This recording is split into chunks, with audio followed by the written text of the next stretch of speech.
Tantor Audio, a division of Recorded Books, presents The Psychology of Harry Potter, an unauthorized examination of The Boy Who Lived, by Neil Mulholland, Ph.D.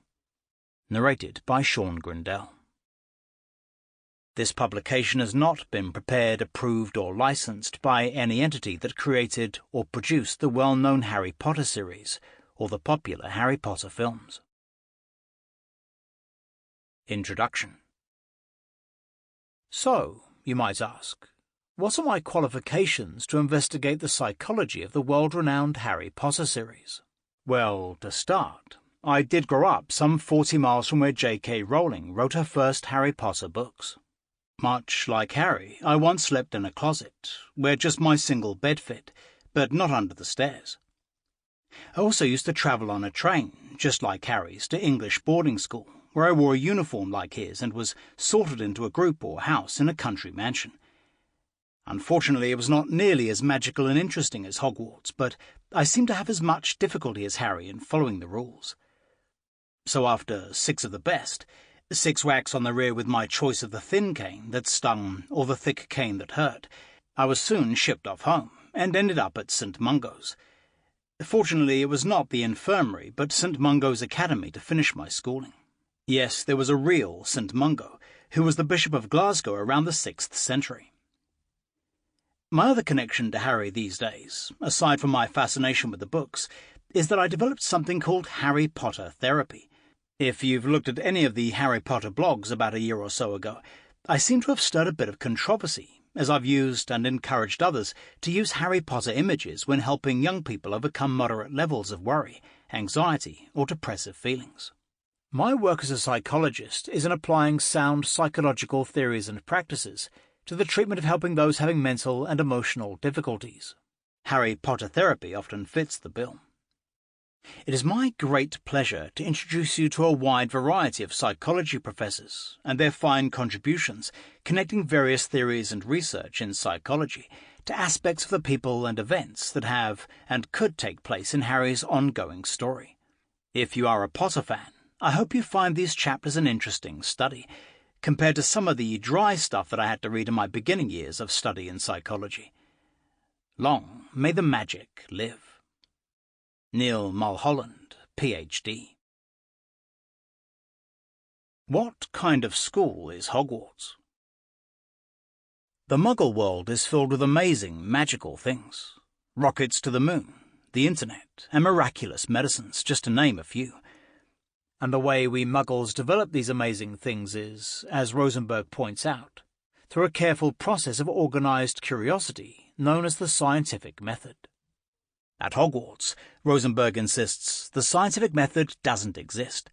The students learn how to do magic, but they are not encouraged to find out how magic works. Is that any way to run a school?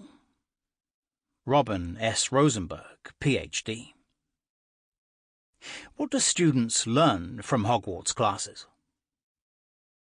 Although the world of Harry Potter is engrossing and inventive, the educational system at Hogwarts is filled with disturbing elements. Hogwarts promotes memorization and punishes experimentation, creativity, and critical thinking skills, creating alumni who are truly unprepared to handle calamities. Of course, not all students are unprepared, as I'll explain in detail later. Harry Potter and some of his friends are notable exceptions. Just what are Hogwarts' educational goals? We can safely assume that its primary objective is to help students learn the basics of witchcraft and wizardry. Less clear is whether the school seeks to help students learn how to solve problems on their own. That is, even after they've mastered wizarding basics, can they properly recognize and define problems, ask relevant questions, obtain useful information, generate approaches to solving problems, and experiment with possible solutions? Let's examine what we know of the Hogwarts educational system and see how well it prepares its students for critical thinking and problem-solving. Lack of curiosity. Neither students nor teachers appear to be curious about the sources of their magical powers. They take magic for granted. The 6 Harry Potter books are notable for the characters' utter lack of wonder about why the magic they observe and learn works how it does. Consider the owls as a means of transporting messages. How do the owls know how to find a message's recipient, when even the message sender does not know where the recipient is? No one in the books expresses curiosity about how this could be. In contrast, in our world, when people hear about a new communication device, such as instant messaging, voice over Internet Protocol, VoIP, or cell phones, scientists, including psychologists, would hope that people would express some sense of wonder and curiosity about how such a communication method functions. We want them to be aware that there is an underlying, understandable mechanism. In Harry's world, even the origins of magical powers are unquestioned. There is no mention of curiosity about why some people with muggle parents are born with magical powers, as were Hermione, Seamus Finnegan, and Harry's mother, Lily Evans. Or conversely, why some people born to parents who are both magical become squibs, as were Hogwarts' Argus Filch and Harry's neighbour on Privet Drive, Arabella Figg. These flukes of nature, of genes we can suppose, become part of the landscape in the magical world. Yet who wants to dig into the soil of the landscape to learn its composition? In the Muggle world, our world, people are constantly digging into the soil to understand the world around us. Many of us Muggles do not take these matters on faith, assuming that the mechanisms that make our world work are knowable and that we should strive to discover them. This is part of what science classes try to impart to students, the underpinnings of how to discover the mechanisms underlying our world. Hermione stands as a shining beacon of curiosity. She is not just a voracious reader who retains what she reads, but is curious about the mechanisms of magic and understands their importance. In Harry Potter and the Goblet of Fire, when Harry realizes that his first challenge in the Triwizard Tournament is to retrieve a golden egg from a dragon, Mad-Eye Moody encourages him to use his broomstick. But in order to get his broomstick, he needs to learn a summoning charm. When Hermione's initial tutoring efforts to teach him the charms are unsuccessful, she has Harry read about the theory behind summoning charms to help Harry perform them. Hermione's strategy is consistent with what psychologists have learned. Applying existing knowledge to solve problems in a new situation is enhanced when students understand the underlying concepts.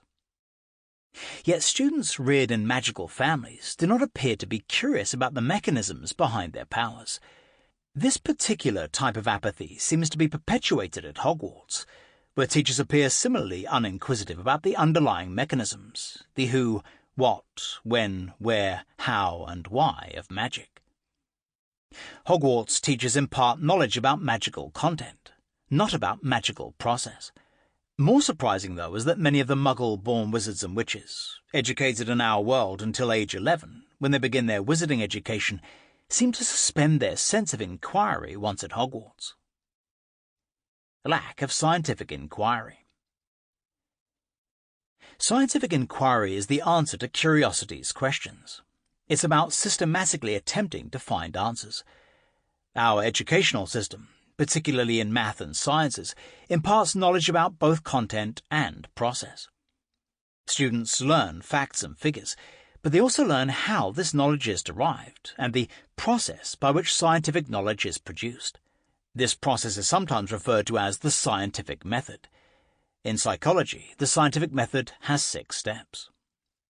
Step 1. Specify the problem or question. This first step involves a curiosity about some phenomenon of interest, often in the form of a question. In psychology, such questions might be why certain types of people seem to be good leaders, or why people forget where they placed their wallets. Step 2. Observe events. Once the question or problem has been identified, scientists proceed systematically to observe those events. In the process, they collect data in the form of careful observation or numerical measurements that can be recorded and shared with others. Such observations become the springboard for the next step. Step 3. Form a hypothesis. Based on their observations, scientists proceed to generate ideas about how changes in one variable appear to be associated with changes in other variables. That is, they develop a hypothesis about the relationship among variables. Step 4. Test the hypothesis. Scientists then go on to test their hypothesis about the relationship among the variables in question. They make new observations or collect new numerical data, this time with specific attention to the hypothesized relationship. What happens next depends on the result of this step. If the results do not support the hypothesis, scientists may need to develop a new one and go back to step 3. Alternatively, if the results do generally support their hypothesis, they proceed to step 5. Step 5. Formulate a theory.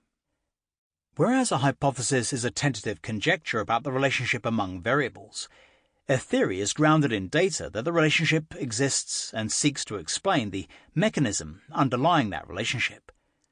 Thus, a hypothesis proposes whether a relationship exists.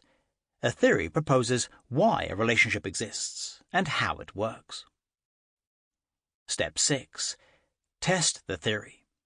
As with steps 2 and 4, this step involves careful observations, only this time they are directed at the theorized underlying mechanisms.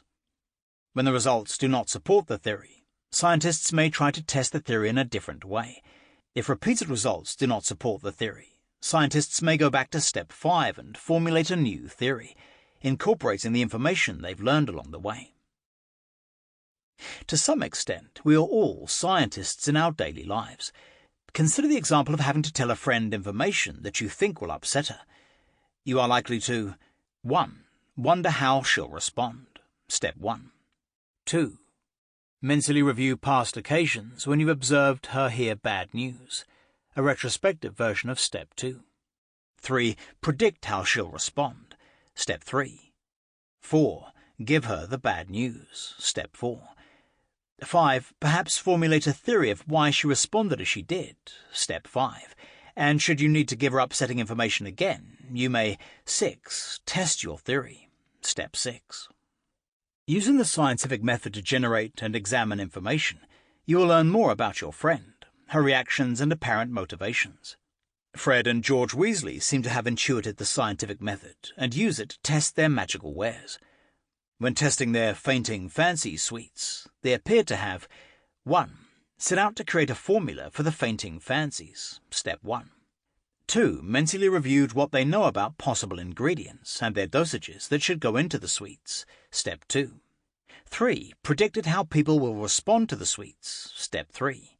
4. Tested the sweets, which helped them to discover that the dosages might not be strong enough. Step 4. We don't know whether Fred and George went as far as formulating and testing a theory underlying the relationship between the ingredients and their effects, steps 5 and 6, but their amazing ability to create new magical potions and objects indicates that they may have. Fred and George seem to have developed their facility with the scientific method on their own, not from their teachers. Teachers and students, except for Hermione and the Weasley twins, don't ask, and therefore don't seek to answer questions about the process of magic. Consider that when Harry's name came out of the Goblet of Fire, teachers expressed surprise that someone was able to put Harry's name in the cup, and eventually attribute it to some dark art. Mad-Eye Moody proposes that it is a confunder's charm, but no one is curious to figure out exactly how it might have been done, or cares to try to replicate it. How can students systematically aggregate magical knowledge and learn how to think for themselves if they are not developing and testing hypotheses? Voldemort applies the scientific method to magical phenomena. I have experimented. I have pushed the boundaries of magic further, perhaps, than they have ever been pushed. Other examples of experimenting wizards are Nicholas Flamel, who invents the Sorcerer's Stone, Dumbledore, who discovers the 12 uses of dragon's blood, and Snape, who experiments with new ways to make potions and creates new spells. Thus, we learn that experimentation can help wizards become more powerful. Yet, rather than give students the tools to add to magical knowledge, Hogwarts teachers only require that students correctly memorize spells, potions, and the powers of particular ingredients. And Hogwarts is the last step in general wizarding education in the United Kingdom. If students are not taught this basic skill there, they are unlikely to learn it later in life. In the Muggle world, research has found that courses that place an emphasis on scientific reasoning can affect students' subsequent abilities to reason. For instance, college students taking classes in the social sciences improve their reasoning abilities in particular ways, compared with those taking humanities and natural science classes. Another study found that undergraduates who took a psychology class about research methods, that is, the scientific method, were better able to reason and think critically about real-life events than students who took a psychology class about child development. When students are engaged in class material and spend time answering thoughtful questions asked in class, they are more likely to develop critical thinking skills. However, if they aren't asked questions that require conceptual understanding, they are unlikely to learn the material to the level required for true understanding and application. Unfortunately, Hogwarts students are not challenged to develop such conceptual understanding, memorizing at the expense of problem-solving and creativity. Astronomy, charms, herbology, history of magic, potions and transfiguration, the majority of core multi-year courses at Hogwarts do not generally require any problem-solving ability or particular creative element. Psychologists define creativity as devising effective new ways to solve problems. Although the word creativity is also used to describe original artistic productions of high quality, I will not focus on this type of creativity in this essay. Students memorize spells, charms and potions and practice their techniques. There is no Socratic thinking or intellectual questioning of ideas or assumptions. The exception to this extended exercise in memorization occurs when a professor who emphasizes creative problem-solving teaches the defense against the dark arts, Dada class. This contrasts with other classes, such as potions, which may require students to respond to a teacher's query quickly, but the desired response pertains to students having correctly memorized a potion or spell. Professor Lupin is the first teacher to encourage problem-solving skills among students, to become creative in how they use what they already know. Professor Moody is the first teacher to challenge students to be ready for anything, exposing them to the unforgivable curses, so that they can develop preparation strategies. With both of these Dada teachers, the students are energized and thrilled to think on their feet and solve novel and real-world applicable problems. Even Snape, as Dada teacher, admonishes students that their defenses should be as flexible and inventive as the arts you seek to undo. Creativity often involves out-of-the-box thinking to arrive at novel solutions, usually to novel problems. Such problems may range from very specific, for example, how can I figure out what the golden egg is saying, to the general, for example, how can I defend myself from spells directed at me? Some psychologists propose that, once a problem to be solved has been identified, coming up with a novel solution occurs in 2 stages. 1. Generate a range of possible solutions. 2. Select the most appropriate solution. During this 2-stage process, normal mental abilities such as memory and mental imagery, forming vivid mental images, combine to yield new solutions. Problem-solving involves 2 types of thinking. Divergent thinking, thinking about a problem itself from multiple viewpoints, thus making it possible to generate numerous ways of approaching the problem. Convergent thinking, focusing on only one way of thinking about the problem, that is, converging on a view of the problem, and then systematically working out the steps needed for a solution. Divergent thinking allows people to generate novel, creative ways of solving a problem. But because an individual can't proceed with all approaches at the same time, convergent thinking helps prioritize and systematize the ideas. There is no evidence that Hogwarts encourages divergent thinking, except perhaps in Lupin's Dada classes. It's almost as if being able to do magic and living in a magical world have stunted divergent thinking. Hogwarts seems to reinforce this curb on divergent thinking, encouraging students to approach the problems in a particular way, the way that the teacher specifies. Some wizards, such as Mr. Weasley, do value creativity and problem-solving. He admires devices we muggles invent to overcome our limitations. That is, he admires the ingenious, unpredictable solutions we've created to expand beyond our non-magical constraints.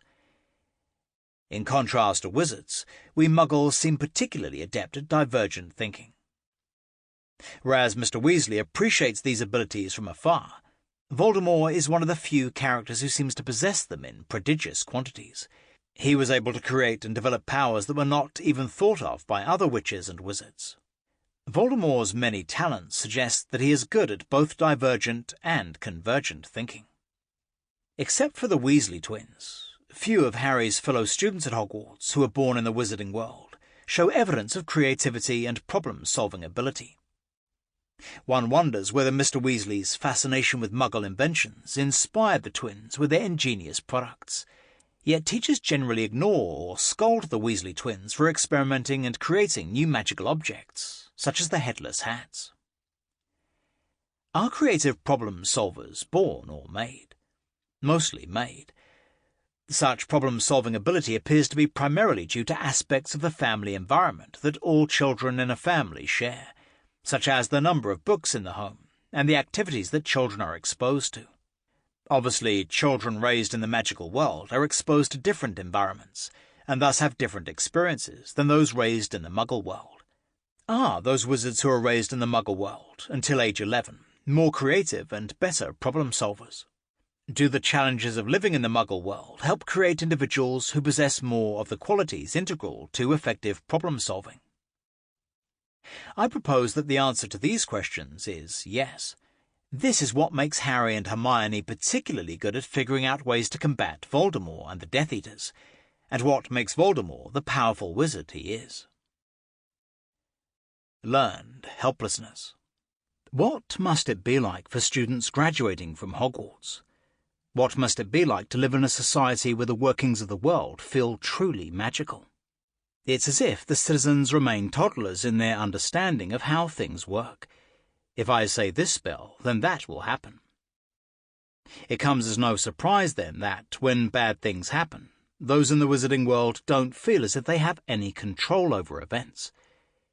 To influence events, they can only use the limited number of existing magical spells and potions available to them from their education. They aren't able to create new ones or to combine what they already know in effective ways. And when they exhaust their repertoire, there's nothing left. This is what it must have been like in the fight against Voldemort during his reign.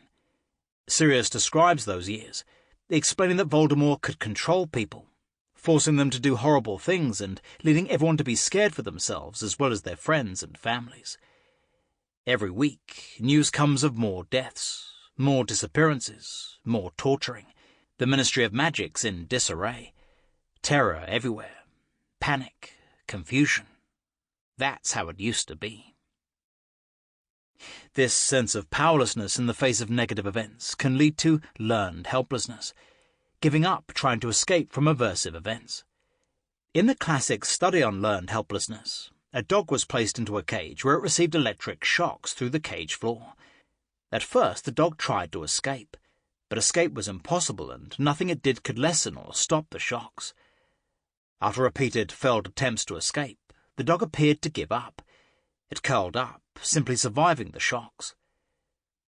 When the dog was then put in a cage from which escape was easily possible, it didn't even attempt to leave. It again curled up, as if to wait out the shock. Humans, too, can be afflicted with learned helplessness during repeated or enduring aversive events, over which they have no control, such as chronic abuse. People's expectations of what is possible plummet. Based on Sirius's description of Voldemort's reign, for many wizards that period was akin to the dog's experience in the first cage. Voldemort's evil exploits were like the dog's shocks, inescapable. Though witches and wizards exhausted their repertoire of techniques, nothing could stop Voldemort. So most non-aura wizards can only observe the frightening events or become victims. In the years since Voldemort's defeat in his battle with infant Harry, witches and wizards seem to have maintained their learned helplessness. Although the shocks stopped, British wizards and witches don't use those shock-free years to find methods of getting out of the cage, should the shocks come again. To highlight this sense of impotence in the face of negative events, consider these examples. When Harry's name pops out of the Goblet of Fire, Dumbledore remarks that even though they don't know how his name could have been submitted, the Ministry and 3 wizarding schools have no choice but to accept it. Harry must compete in the games. Of course, it's possible that, as with breaking the unbreakable vow, Harry might die if he doesn't compete. But when Goblet of Fire was published, readers didn't know about unbreakable vows, and Dumbledore never really explains to the students exactly why Harry must compete. When Ron and Hermione find out about what Professor Umbridge has been doing to Harry during his detentions with her, Hermione wants to do something about Umbridge. Ron says, "What can we do about her?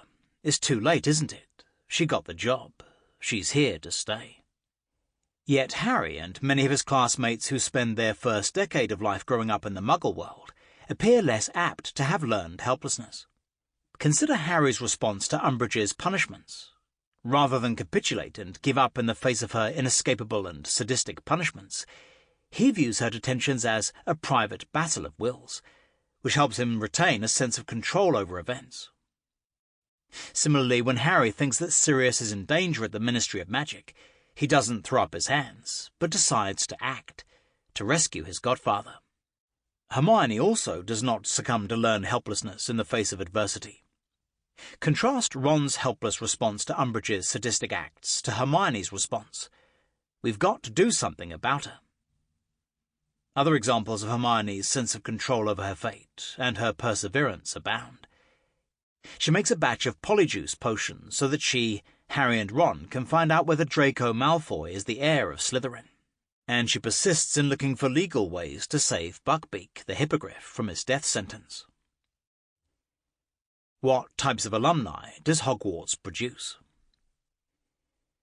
Devoid of the skills that will help them solve novel problems, Hogwarts alumni are unprepared for Voldemort's ascendancy and return. They are not equipped to try different things, to experiment with defensive potions, charms, spells or counter-curses, and they become mired in learned helplessness. In fact, the magical world needs witches and wizards like Harry and Hermione, raised in the Muggle world, to invent, to push the boundaries, and ultimately to rescue those raised in the wizarding world from a power that they are helpless to fight. Like Harry and Hermione, wizards born into a Muggle world grow up in an environment more likely to encourage the skills needed for creativity and problem-solving, curiosity about magic's underlying mechanisms, and knowing how to experiment and invent. Moreover, they are less likely to succumb to the learned helplessness that seems to have pervaded most of the wizarding world. Engel and Levin beg to differ. Curiosity is not dead at Hogwarts, they argue. What exactly is curiosity? What can we learn about curiosity from studying Harry? And what role does Harry's curiosity play in his efforts to fight Voldemort? Finally, why can't we make our schools more like Hogwarts to really encourage curiosity in all students? Susan Engel, Ph.D., and Sam Levin. Harry's curiosity. Poor Harry. His curiosity gets him in big trouble. Right from the start, he suffers terribly because he's so interested in answering questions, solving puzzles, and figuring things out. His curiosity causes him endless time locked in a closet, smacks on the head, and other nasty punishments at the hands of the Dursleys, his aunt and uncle and cousin, who hate him because of his secret past. Lucky Harry. His curiosity helps him to be smart and appealing, and it launches him on many of his adventures. Right from the start, he wants to find things out, and his inquisitiveness leads him on escapades that bring him pleasure, excitement, satisfaction, knowledge, and, in the end, the high regard of all around him. What is it about Harry and the events, objects, and people around him that make him so curious? The Harry Potter series tells the story of one child's quest to satisfy his curiosity. Most of the exciting events of the books occur because Harry is trying to figure something out. His curiosity is the invisible backbone to the story, just as it is the invisible backbone to much of children's thinking and behaviour. As we watch Harry try to answer questions and solve mysteries, the psychological components of curiosity come to life. Is Harry more curious than other children? If he is, what made him this way? What happens when the Dursleys try to crush it out of him? Researchers view curiosity as both an internal and stable characteristic, a trait of a person, and also a transitory set of feelings and behaviours caused by specific features of a situation, a state. In other words, Harry is by nature a curious boy. but his environment might make anyone curious. A look at Harry's curiosity allows us to see what it is about a situation that encourages... Sample complete. Ready to continue?